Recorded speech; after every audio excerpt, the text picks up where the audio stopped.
भारत के governor general तथा viceroy. ठीक है, तो सबसे पहले हम लोग देखते हैं बंगाल के गवर्नर। ठीक है, तो रॉबर्ट क्लाइव 1757 से 60 के बीच और 1765 से लेकर 67 के बीच। तो अभी तक ये बंगाल के गवर्नर कहे जाते थे। तो इनके समय इनके कार्यकाल की प्रमुख घटनाएं इस प्रकार है कि 1757 का प्लासी का युद्ध, बंगाल के समस्त क्षेत्र के लिए उप दीवान, बंगाल के लिए मोहम्मद रजा खान, बिहार के लिए राजा सिताब राय, उड़ीसा के लिए राय दुर्लभ। ठीक है, बंगाल में द्वैध शासक जो है, द्वैध शासन का जनक इसे कहा जाता है और श्वेत विद्रोह इसी के समय हुआ था।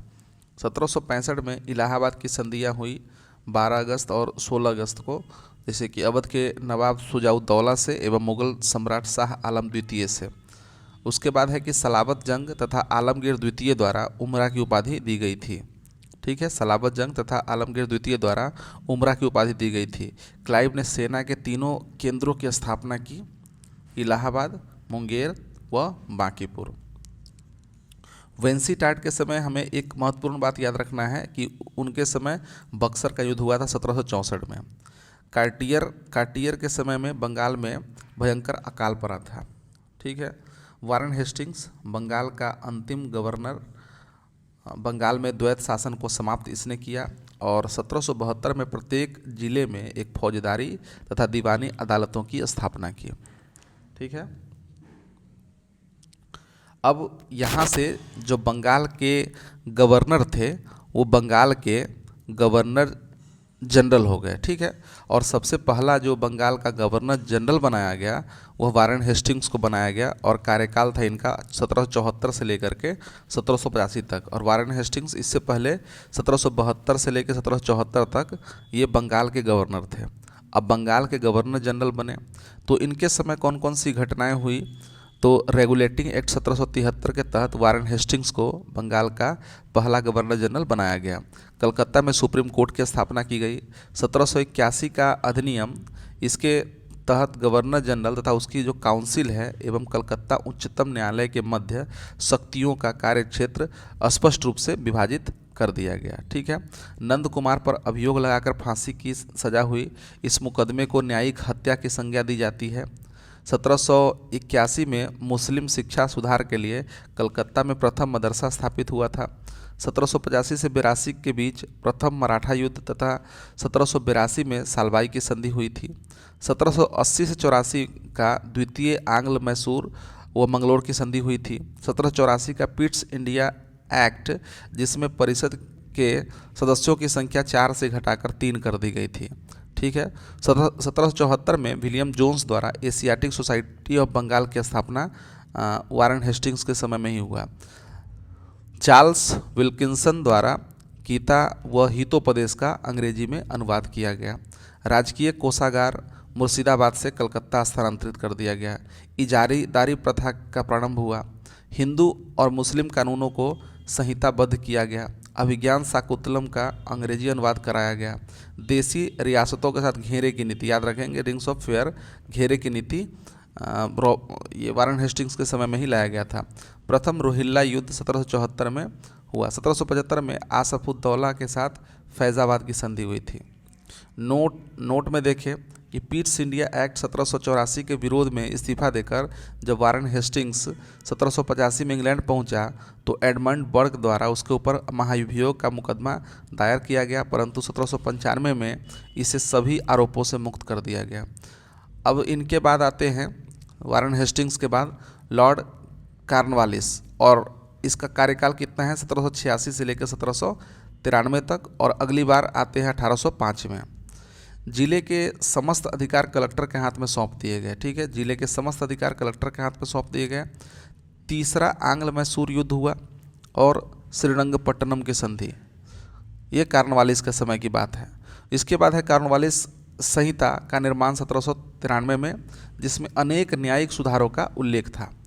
न्यायिक विभाग का राजस्व विभाग से पृथककरण, ठीक है, न्यायिक विभाग का राजस्व विभाग से पृथककरण तथा शक्ति का पृथककरण का सिद्धांत लागू किया गया। 1790 से 92 में भारतीय न्यायाधीशों से युक्त जिला फौजदारी न्यायालयों को समाप्त करके 4 सर्किट कोर्ट यानी कलकत्ता, ढाका, मुर्शिदाबाद, पटना, इसकी स्थापना हुई। ठीक है, इसे समझे। 1790 से 92 में भारतीय न्यायाधीशों से युक्त जिला फौजदारी न्यायालयों को समाप्त कर दिया गया और इसके जगह पर 4 सर्किट कोर्ट की स्थापना की गई। ये कहाँ कहाँ थे? तो कलकत्ता में थे, ढाका में, मुर्शिदाबाद में और पटना में इसकी स्थापना की गई। बंगाल में अस्थाई बंदोबस्त प्रणाली को लागू किया गया 1793 में। भारत में नागरिक सेवा का जनक कहा जाता है कॉर्नवालिस को। इसमें क्या हुआ कि प्रशासन का यूरोपीयकरण तथा सिविल सेवाएं प्रारंभ की गई। पुलिस व्यवस्था का भी जनक कॉर्नवालिस को ही माना जाता है। एकमात्र गवर्नर जनरल जिसकी समाधि गाजीपुर में स्थित है। ठीक है, तो ये कॉर्नवालिस की बात हुई। अब हम लोग आते हैं सर जॉन सॉर। 1793 से लेकर 1798 इनका कार्यकाल था। 1793 का चार्टर्ड अधिनियम आया, वो सौर के समय में ही आया। फिर उसके बाद है कि अहस्तक्षेप की नीति अपनाई, देसी रियासतों के प्रति तटस्थता की नीति अपनाई, लेकिन अपवाद स्वरूप अवध के उत्तराधिकार विषय में हस्तक्षेप किया। दूसरा रोहिल्ला युद्ध 1794 में हुआ और निजाम एवं मराठों के बीच खुर्दा की लड़ाई हुई। ठीक है, निजाम और मराठों के बीच कौन सी लड़ाई हुई? खुर्दा की लड़ाई हुई 1795 में। और इसमें याद रखें दूसरा रोहिल्ला युद्ध 1794 में संपन्न हुआ। प्रथम रोहिल्ला युद्ध वारेन हेस्टिंग्स के समय में हुआ था। अब है लॉर्ड वेलेस्ली। 1798 से लेकर 1805 यह स्वयं को बंगाल का शेर कहता था और इसके समय की प्रमुख घटना इस प्रकार है कि सहायक संधि की नीति 1798 में प्रारंभ हुआ। सबसे पहले 1798 में यह संधि हैदराबाद के निजाम के साथ हुई। चतुर्थ आंग्ल मैसूर युद्ध 1799 में टीपू सुल्तान मारा गया।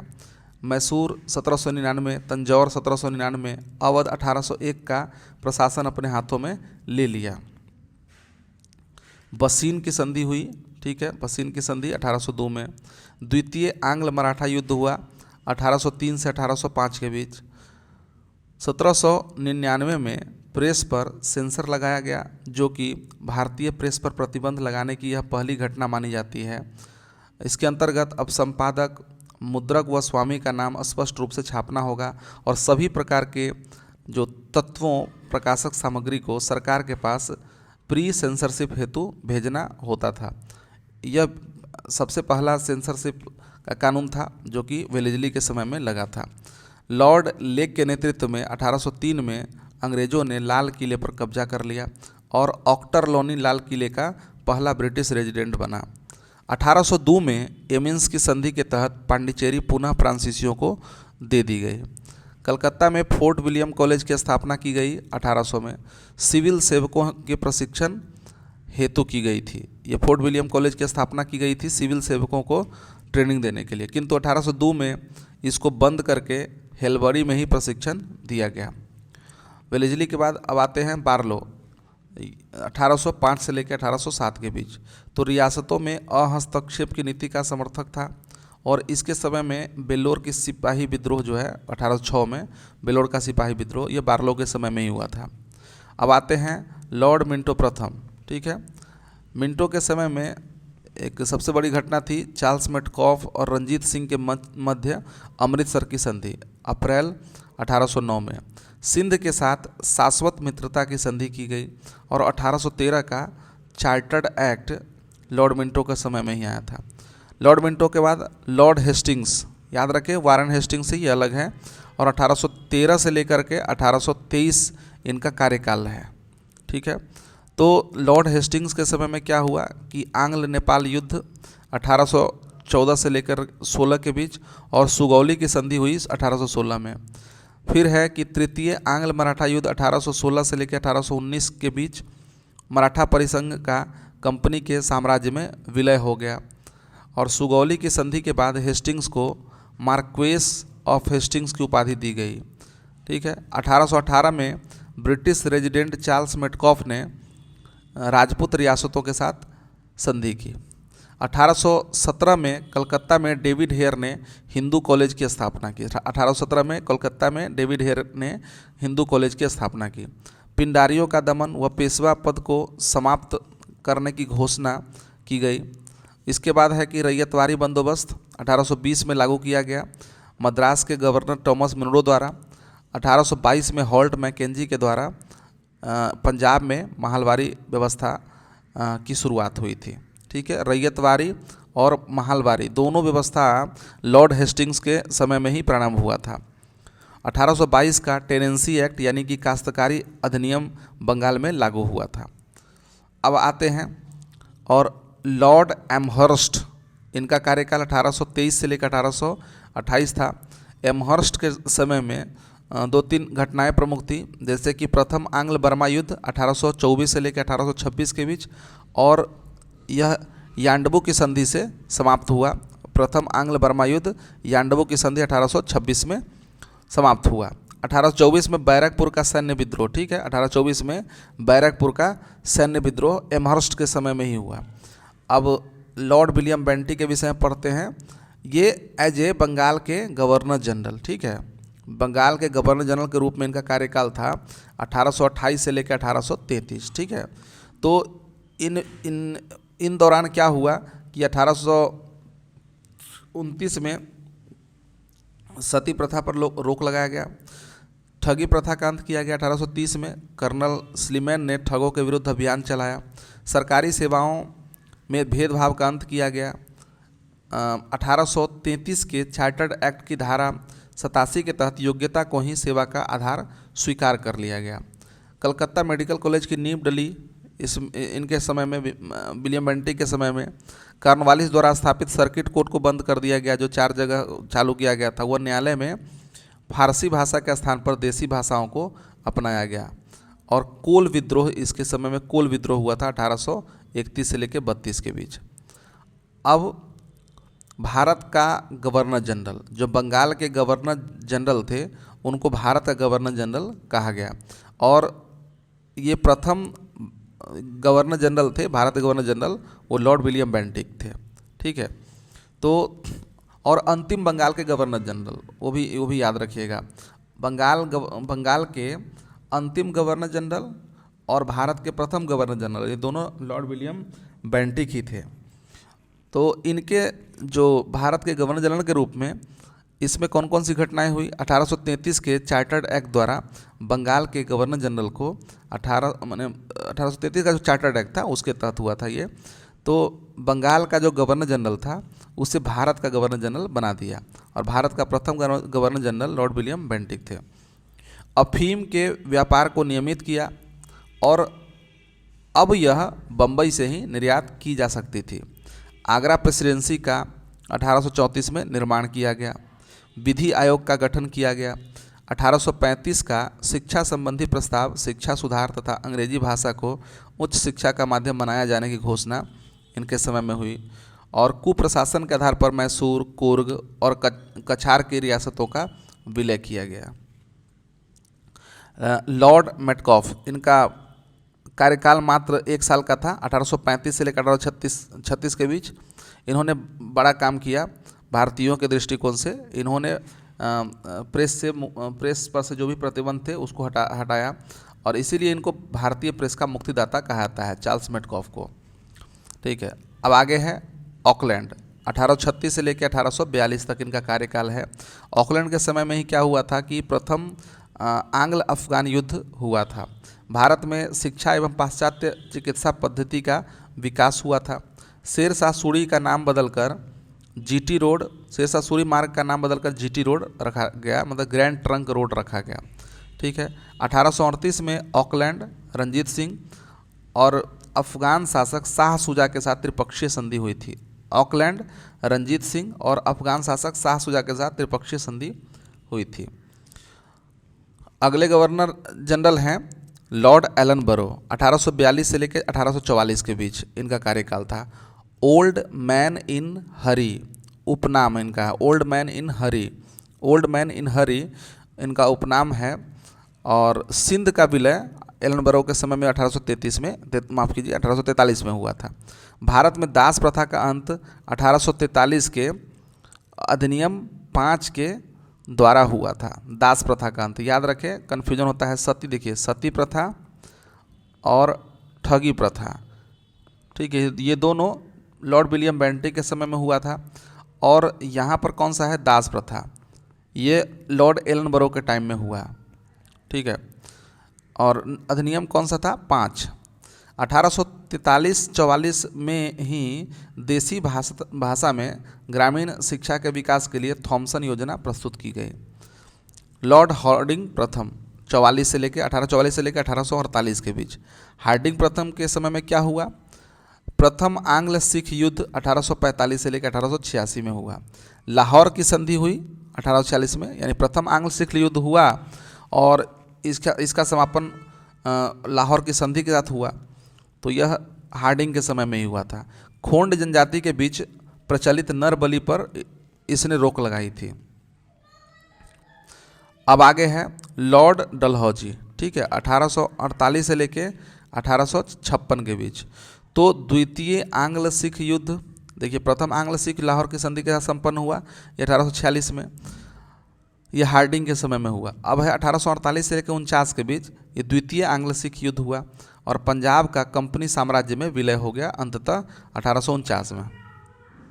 द्वितीय आंग्ल बर्मा युद्ध 1851 से लेकर 1852 के बीच और लोअर बर्मा तथा पेगू का अधिग्रहण 1852 में हुआ। चार्ल्स वुड की शिक्षा नीति इसी के समय में आई थी 1854 में, ठीक है।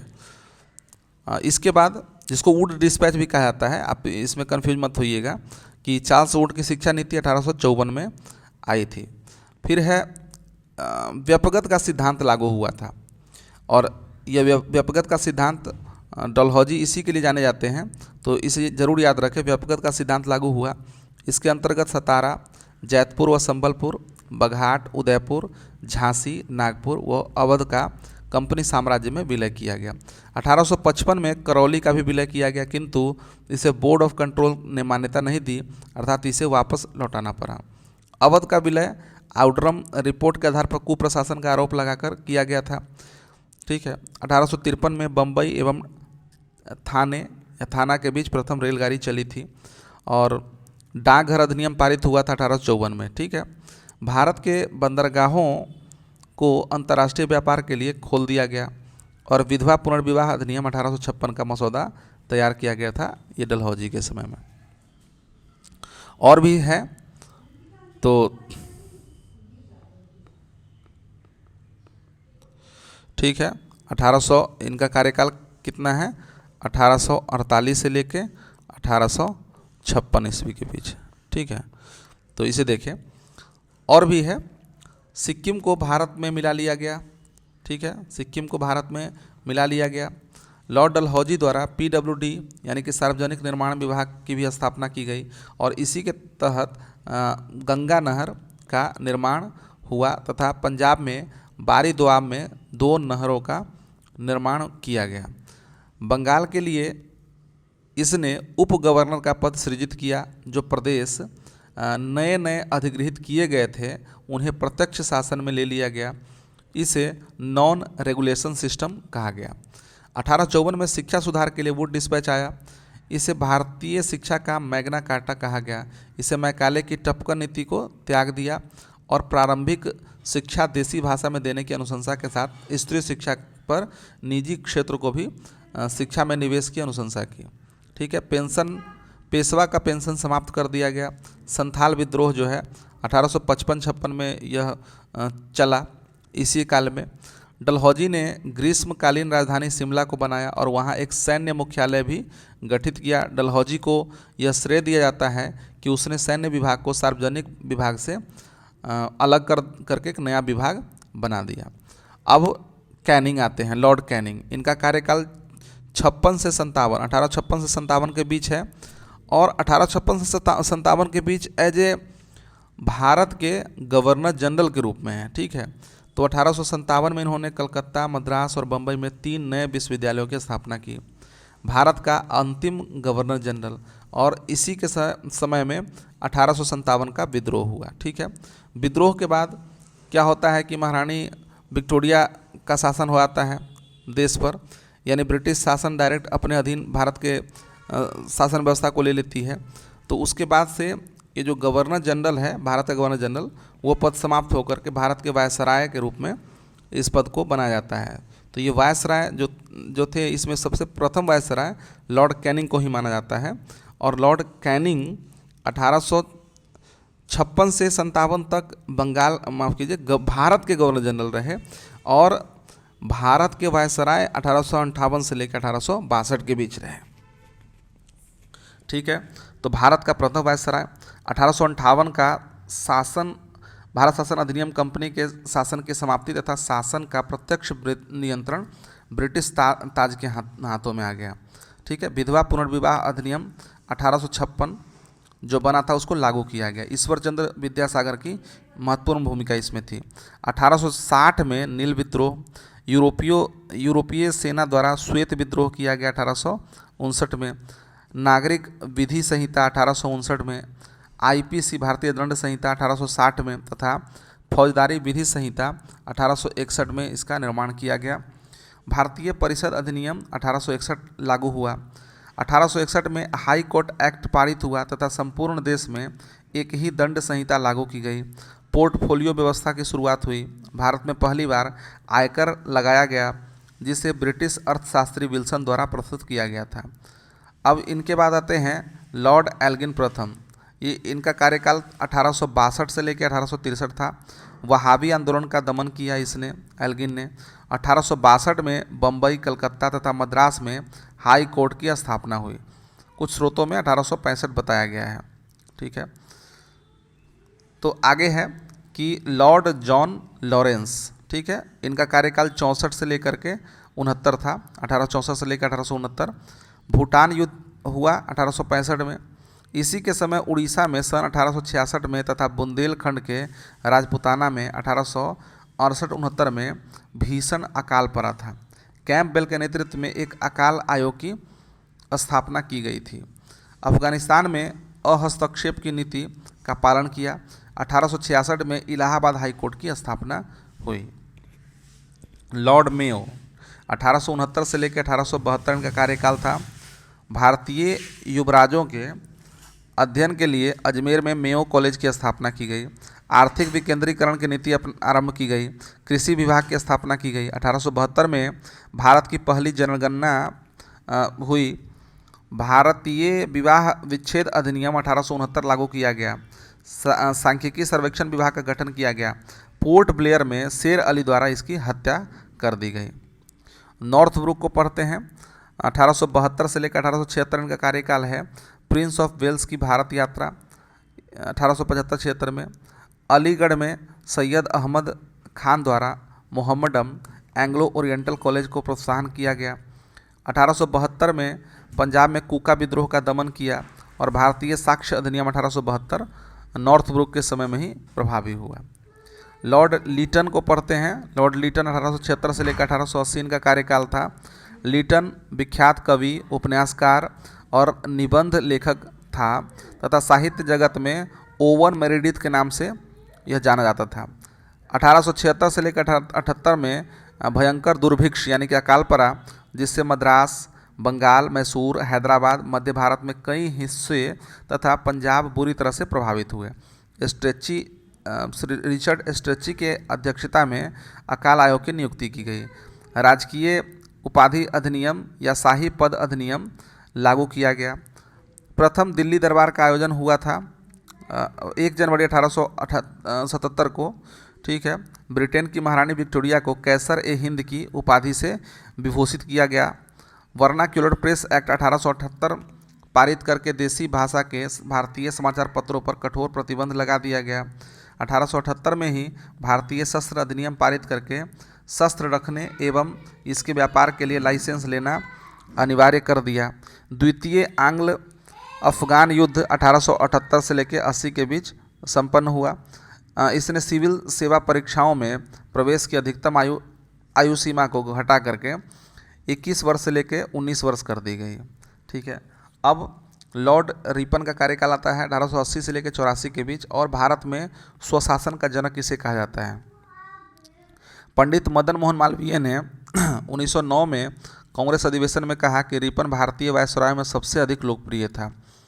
अफगानिस्तान की संधि हुई 1881 में। वर्नाक्यूलर प्रेस एक्ट रद्द हुआ 1882 में।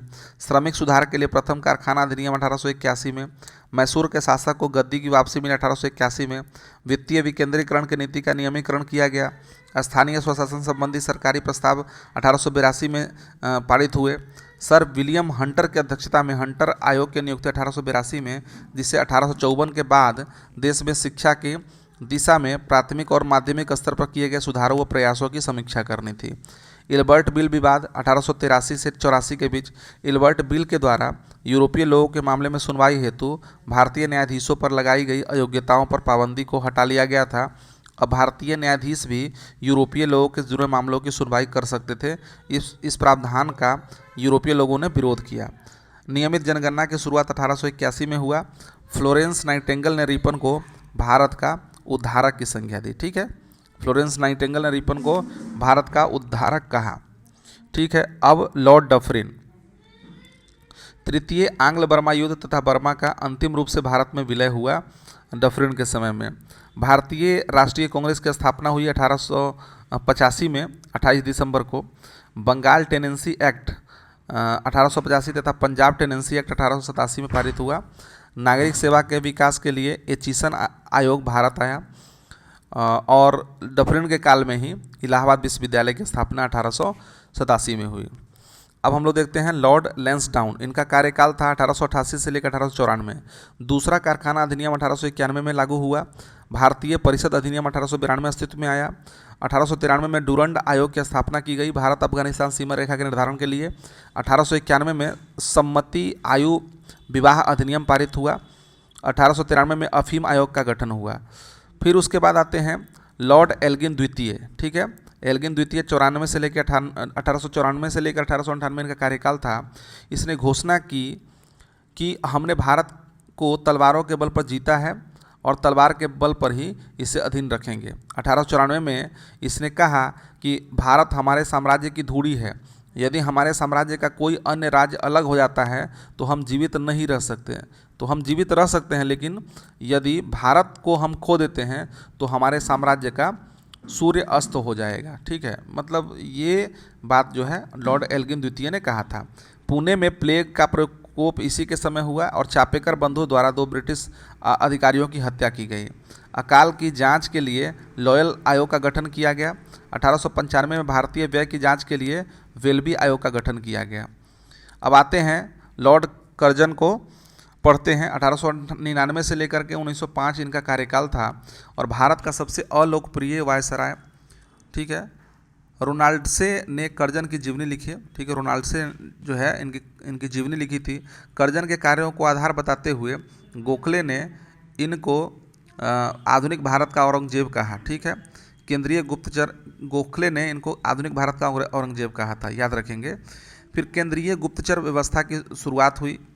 भारतीयों को स्वशासन से वंचित करने हेतु 1899 में कलकत्ता कॉरपोरेशन एक्ट लगाया गया, जिसके माध्यम से निगम में निर्वाचित प्रतिनिधियों की संख्या कम कर दी गई और नामित सदस्यों की संख्या बढ़ा दी गई।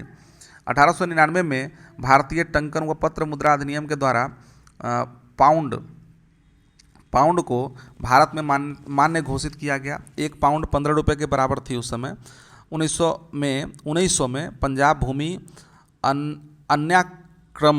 अन्याक्रमण एक्ट पारित किया गया, जिससे किसानों की भूमि गैर कृषकों के पास न जाए। 1903 में पूसा में एग्रीकल्चर इंस्टीट्यूट की स्थापना की गई। कर्जन 1903 में फारस गया और फारस अफगान झगड़ों को सुलझाने के लिए मैक मोहन को नियुक्त किया। 1904 में ऑफिशियल सीक्रेट एक्ट को पारित कर सरकारी नियंत्रण को और बढ़ा दिया गया। पुलिस प्रशासन के सुधार हेतु एंड्रयू फ्रेजर की अध्यक्षता में पुलिस आयोग का गठन 1902 में किया गया। सर टॉमस रेले की अध्यक्षता में विश्वविद्यालय आयोग की स्थापना 1902 में हुई। विश्वविद्यालय सुधार अधिनियम 1904 में पारित हुआ। मॉनक्रिफ की अध्यक्षता में एक सिंचाई आयोग नियुक्त किया गया। उद्योग व वाणिज्य विभाग की स्थापना की गई। कोऑपरेटिव क्रेडिट सोसाइटीज़ एक्ट 1904 में पारित हुआ। प्राचीन स्मारक संरक्षण अधिनियम 1904 में पारित हुआ। भारतीय पुरातत्व सर्वेक्षण विभाग की स्थापना की गई। सर एंटनी मैकडोनाल्ड की अध्यक्षता में एक अकाल आयोग का गठन किया गया। तिब्बत में यंग हस्बैंड मिशन 1903-04 में चला। और 1905 में बंगाल विभाजन किया गया। मुख्य सेनापति किचनर से विवाद के कारण कर्जन ने अगस्त 1905 में त्यागपत्र दे दिया। कर्जन ऐसा वायसराय था जो अत्यधिक केंद्रीकरण और निरंकुश शासन का हिमायती था। भारत की शिक्षा व्यवस्था पर चोट करते हुए कहा कि पूर्व एक ऐसा विश्वविद्यालय है जहां विद्यार्थी को कभी डिग्री नहीं मिलती। कलकत्ता नगरपालिका की स्थिति पर व्यंग करते हुए इसने कहा कि मैं वायसराय के बाद कलकत्ता का महापौर बनना चाहूँगा। कांग्रेस पर व्यंग करते हुए कहा कि कांग्रेस अमरणशील है और मेरी इच्छा है कि मैं इसकी शांतिपूर्ण मृत्यु में सहयोग कर सकूं। अब लॉर्ड मिंटो द्वितीय को देखते हैं। इनका कार्यकाल 1905 से लेकर 1910 था और बंग भंग विरोधी तथा स्वदेशी आंदोलन को दबाने का प्रयास इसने किया। मुस्लिम लीग की स्थापना इसी के समय हुई 1906 में। खुदीराम बोस को फांसी, बाल गंगाधर तिलक को राजद्रोह का आरोप 6 वर्ष का कारावास 1908 में हुआ था। भारतीय परिषद अधिनियम 1909 अथवा मार्ले मिंटो सुधार अधिनियम 1909 में पारित किया गया, जिसमें सांप्रदायिक निर्वाचन प्रणाली की शुरुआत हुई थी। 1907 में Tata iron and steel company TISCO की स्थापना की गई। सूरत में कांग्रेस का विभाजन हुआ 1907 में। 1908 में समाचार पत्र अधिनियम यानी कि न्यूज़पेपर इंसाइडमेंट ट्रू ऑफिसेंस एक्ट 1908 में पारित किया गया। वायसराय की कार्यकारिणी में पहला भारतीय सदस्य HP सिन्हा की नियुक्ति हुई। अब हार्डिंग द्वितीय को देखते हैं। इनका कार्यकाल 1910 से लेकर 1916 था। बंगाल विभाजन को रद्द किया गया। कलकत्ता की राजधानी का कलकत्ता से दिल्ली हस्तांतरण किया गया। तीसरा दिल्ली दरबार लगा 1911 में। 1912 में एसलिंगटन आयोग का गठन हुआ। इस आयोग ने नागरिक सेवाओं में 25% भारतीयों को नियुक्ति की बात की। 1912 बिहार प्रांत का गठन किया गया बंगाल से अलग होकर। 1913 में शिक्षा संकल्प प्रस्ताव लाया गया, जिसके तहत सरकार ने भारत में अशिक्षा को समाप्त करने का दायित्व लिया। भारत तिब्बत के मध्य मैकमोहन रेखा 1914 का निर्धारण किया गया। शिमला सम्मेलन 1914 के द्वारा। 1914 में प्रथम विश्व युद्ध हुआ था। मदन मोहन मालवीय द्वारा अखिल भारतीय हिंदू महासभा की स्थापना हुई और मदन मोहन मालवीय द्वारा बनारस हिंदू विश्वविद्यालय की स्थापना की हार्डिंग द्वितीय के समय में। ये 1916 में हुआ था बनारस हिंदू विश्वविद्यालय की स्थापना। अब लॉर्ड चेम्सफोर्ड को पढ़ते हैं। इनका कार्यकाल 1916 से लेकर 1921 था। होम रूल लीग की स्थापना 1916 में हुई। कांग्रेस का लखनऊ अधिवेशन 1916 में। कांग्रेस व मुस्लिम लीग के बीच समझौता, लखनऊ समझौता 1916 में। साबरमती आश्रम की स्थापना 1917 में। चंपारण आंदोलन 1917 में। अहमदाबाद में सत्याग्रह 1918 में। खेरा सत्याग्रह 1918 में। मोंटेग्यू चेम्सफोर्ड की घोषणा है 1917 में। भारत शासन अधिनियम 1919 में। रॉलेट एक्ट 1919 में। जालियांवाला बाग हत्याकांड 1919 में। प्रांतों में द्वैत शासन प्रारंभ हुआ। असहयोग एवं खिलाफत आंदोलन का प्रारंभ 1920 में हुआ। सैडलर कमीशन की नियुक्ति 1917 में की गई, जिसमें 2 भारतीय सर आशुतोष मुखर्जी व जियाउद्दीन अहमद थे। एंग्लो मोहम्मडम ओरिएंटल कॉलेज का नाम 1920 में अलीगढ़ मुस्लिम विश्वविद्यालय कर दिया गया। बाल गंगाधर तिलक की मृत्यु हुई 1 अगस्त 1920 को। HP सिन्हा की बिहार प्रांत यानी कि बिहार और उड़ीसा के गवर्नर के पद पर नियुक्ति हुई 1920 में। अब इनके बाद चेम्सफोर्ड के बाद लॉर्ड रीडिंग को हम लोग देखते हैं। तो इनका कार्यकाल 1921 से लेकर 1926 था। चौड़ी चौरा प्रकरण के बाद असहयोग आंदोलन को वापस ले लिया गया। एकमात्र यहूदी वायसराय थे रीडिंग। 1910 में प्रेस एक्ट एवं 1919 के रॉलेट एक्ट की वापसी हुई। 1921 में प्रिंस ऑफ वेल्स का भारत आगमन। 1921 में रविन्द्रनाथ टैगोर द्वारा विश्व भारती विश्वविद्यालय की स्थापना। केरल का मुफला विद्रोह 1921 में। काकोरी ट्रेन डकैती 1925 में। स्वामी श्रद्धानंद की हत्या 1926 में। CR दास एवं मोतीलाल नेहरू द्वारा स्वराज पार्टी की स्थापना 1923 में। ICS परीक्षा दिल्ली व लंदन में एक साथ कराने का निर्णय लिया गया 1923 में। रीडिंग के टाइम में ही अकाली आंदोलन एवं गुरुद्वारा एक्ट जो है पारित हुआ था। एक वर्थ अधिनियम का गठन किया गया और इसकी अनुशंसा पर रेल बजट को आम बजट से अलग कर दिया गया। पहला पृथक रेल बजट 1924-25 में प्रस्तुत किया गया। सैन्य सुधारों के लिए सैंडहर्स्ट के अध्यक्षता में समिति गठित हुई। इसमें मोतीलाल नेहरू भारतीय सदस्य बने। 1924 में ली आयोग ने अपनी रिपोर्ट में यह सिफारिश की कि भारत शासन अधिनियम 1919 के अंतर्गत विचार किए गए सांविधिक लोक सेवा आयोग की स्थापना बिना किसी देरी के की जाए। अब पढ़ते हैं लॉर्ड इरविन को, ठीक है। 1926 से 1931 साइमन कमीशन का भारत आगमन 1928 में, जिसका भारतीयों द्वारा तीव्र विरोध किया गया। कांग्रेस के सर्वदलीय समिति में नेहरू रिपोर्ट की प्रस्तुति हुई 1928 में। देशी रियासतों के संबंध में हरकोर्ट बटलर समिति की नियुक्ति 1927 में। लाहौर के सहायक पुलिस अधीक्षक सैंडर्स की हत्या, दिल्ली विधानसभा के कक्ष में बम विस्फोट 1931 में। लाहौर षड्यंत्र केस की घटना तथा लंबे उपवास के बाद जतिन दास की मृत्यु 1929 में। लाहौर अधिवेशन में पूर्ण स्वराज के प्रस्ताव पारित हुए 1929 में। कृषि से संबंधित रॉयल कमीशन का गठन हुआ तथा इसकी अनुशंसा पर imperial council of agriculture research 1929 में इसकी स्थापना हुई। वर्तमान नाम भारतीय कृषि अनुसंधान परिषद ICAR जिसको कहा जाता है वह है। 1926 में प्रथम ट्रेड अधिनियम पारित जिसमें हड़ताल को वैध माना गया। ब्रिटिश भारत में शिक्षा के विकास पर सर्वे कराने हेतु 1929 में हार्टोग समिति अध्यक्ष इसके फिलिप जोसेफ हार्टोग की नियुक्ति हुई। चटगांव शस्त्रागार पर हमला 1930 में हुआ। 1 अप्रैल 1930 को शारदा अधिनियम लागू हुआ। विवाह की उम्र लड़कों के लिए 18 वर्ष और लड़कियों के लिए 14 वर्ष निर्धारित किया गया। सविनय अवज्ञा आंदोलन और दांडी यात्रा की शुरुआत 1930 में हुई। प्रथम गोलमेज सम्मेलन का कांग्रेस द्वारा बहिष्कार 1930 में किया गया और गांधी इरविन समझौता 1931 तथा सविनय अवज्ञा आंदोलन स्थगित और कांग्रेस द्वारा द्वितीय गोलमेज सम्मेलन में भाग लेने का निर्णय किया गया। अब इनके बाद आते हैं विलिंगडन 1931 से लेकर 36 के बीच और द्वितीय गोलमेज सम्मेलन 1931 में हुआ जिसमें कांग्रेस ने गांधी को एकमात्र प्रतिनिधि बनाकर भाग लेने के लिए भेजा। 1932 में भारतीय सेना अकादमी की स्थापना देहरादून में हुई। 1932 में तात्कालिक ब्रिटिश प्रधानमंत्री रैमजे मैकडोनाल्ड को सांप्रदायिक पंचायत की घोषणा की गई। पूना पैक्ट 1932 में। तृतीय गोलमेज सम्मेलन 1932 में। भारत शासन अधिनियम 1935 में। भारतीय रिजर्व बैंक की स्थापना RBI एक्ट 1934 के तहत की गई। 1934 में आचार्य नरेंद्र देव व जयप्रकाश नारायण के द्वारा कांग्रेस समाजवादी पार्टी की स्थापना की गई। 1935 के अधिनियम में बर्मा को भारत से अलग करने का प्रावधान किया गया। 1936 में अखिल भारतीय किसान सभा की स्थापना हुई। इसके बाद लॉर्ड लिनलिथगो 1936 से लेकर 1944 इनका कार्यकाल था और प्रांतीय चुनाव 1936-37 में हुआ। कांग्रेस ने 11 में से 8 प्रांतों में अपनी सरकार बनाई। द्वितीय विश्व युद्ध का आरंभ हुआ। कांग्रेस की प्रांतीय सरकारों द्वारा त्यागपत्र दिया गया। कांग्रेस के हरिपुरा अधिवेशन 1938 से 51वां सत्र था ये और सुभाष चंद्र बोस अध्यक्ष बने। कांग्रेस का त्रिपुरी संकट, सुभाष चंद्र बोस का कांग्रेस से त्यागपत्र और फॉरवर्ड ब्लॉक की स्थापना 1939 में। मुस्लिम लीग का लाहौर अधिवेशन, पृथक पाकिस्तान की मांग 1940 में। सुभाष चंद्र बोस का भारत से पलायन 1941 में। आज़ाद हिंद फौज की पहली टुकड़ी की स्थापना 1942 में। 8 अगस्त 1940 को वायसराय द्वारा अगस्त प्रस्ताव घोषित किया गया था। गांधी जी का पवनार आश्रम से व्यक्तिगत सत्याग्रह प्रारंभ हुआ 1940 में। क्रिप्स मिशन का भारत आगमन, भारत छोड़ो आंदोलन प्रारंभ हुआ 1942 में। मुस्लिम लीग का कराची अधिवेशन 1943 में बांटो और छोड़ो का नारा दिया गया। 1943 का बंगाल एक्ट। अब आते हैं लॉर्ड बेवेल 1944 से लेकर 1947 इनका कार्यकाल था। श्री राजगोपालाचारी द्वारा CR फॉर्मूला प्रस्तुत किया गया 44 में। गांधी जिन्ना की वार्ता जो है असफल रही। वेवेल योजना व शिमला सम्मेलन 1945 में हुआ। द्वितीय विश्व युद्ध समाप्त हुआ 1945 में। कैबिनेट मिशन का भारत आगमन 1946 में। मिशन के सदस्य थे स्टेफोर्ड क्रिप्स, पैथिक लॉरेंस व AB एलेक्जेंडर। ठीक है। मुस्लिम लीग द्वारा प्रत्यक्ष कार्रवाई दिवस 16 अगस्त 1946 को मनाई गई और रॉयल इंडियन नेवी विद्रोह 1946 में वेवेल के समय में हुआ। कांग्रेसियों द्वारा अंतिम सरकार की स्थापना सितंबर 1946 में हुई। इस सरकार के अध्यक्ष वेवेल व उपाध्यक्ष नेहरू बने थे।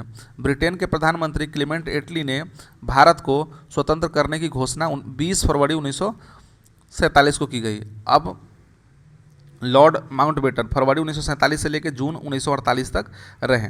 स्वतंत्र भारत के प्रथम गवर्नर जनरल व अंतिम ब्रिटिश वायसराय। भारत विभाजन के संदर्भ में पहले बाल्कन प्लान को विचार दिया किंतु इसे स्वीकार नहीं किया गया। ठीक है। ब्रिटेन के हाउस ऑफ कॉमन्स में भारतीय शासन जो भारतीय स्वतंत्रता अधिनियम प्रस्तुत एवं पारित किया गया। Red Cliff line 1947। Bharat Pakistan की सीमा निर्धारित हुई। भारत को पूर्ण स्वतंत्रता और भारत विभाजन 15 अगस्त 1947 को हुआ।